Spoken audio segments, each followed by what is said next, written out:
وصلى وسلم وبارك على سيدنا محمد واهله واصحابه اجمعين. انا هنعمل معايا تتبيله فراخ، هنشوي ان شاء الله النهارده فراخ. ماشي، معايا فلفل الوان، فلفل رومي، ومعايا هنا طبعا قرن فلفل حامي، وليمون وتوم وبصل وطماطم. هنضرب الكلام ده كله فين؟ في الخلاط. معايا التوابل، طبعا هنا معايا ملح، فلفل اسود، معايا كركم، معايا توابل الفراخ.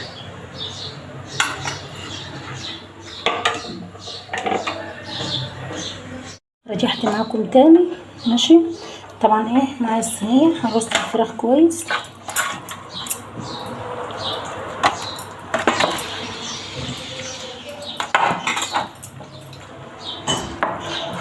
لازم نقطعها هنا بالسكينه كده عشان تشرب من التتبيله كويس.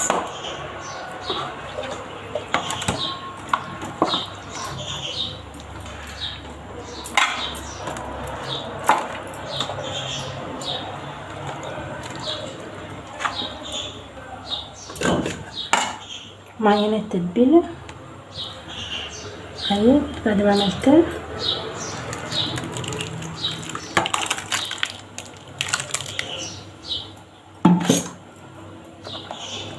اهي طبعا معلش بقى، انا ايدي مغسوله ونضيفه بصراحه يعني.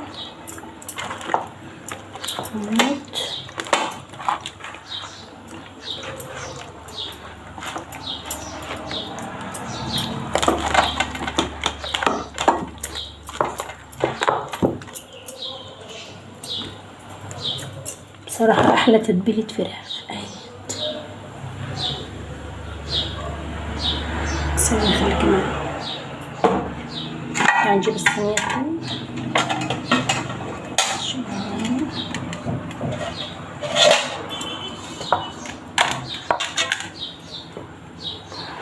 هنا الحوايج بتاعت الفراخ، اجنحة وحاجات من دي.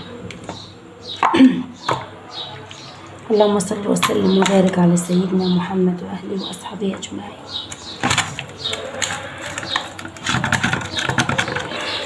هي طبعا هنا كبت.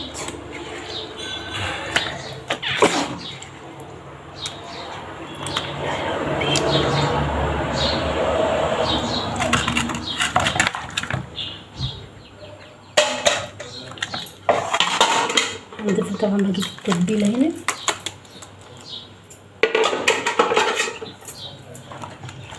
اهوت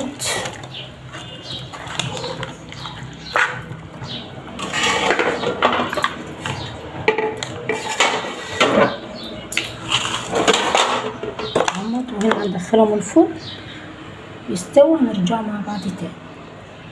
صينية الفراخ المشوية بعد ما طلعت من الفرن طلع صراحة تحفة وجميلة خالص. ماشي، مع طبعا طبق سلطة منوع كده وجميل، وبطاطس طبعا بتنجان مقلي. وما تنسوش اللايك، وما تنسوش تصلي على حبيب المصطفى عليه افضل الصلاة والسلام.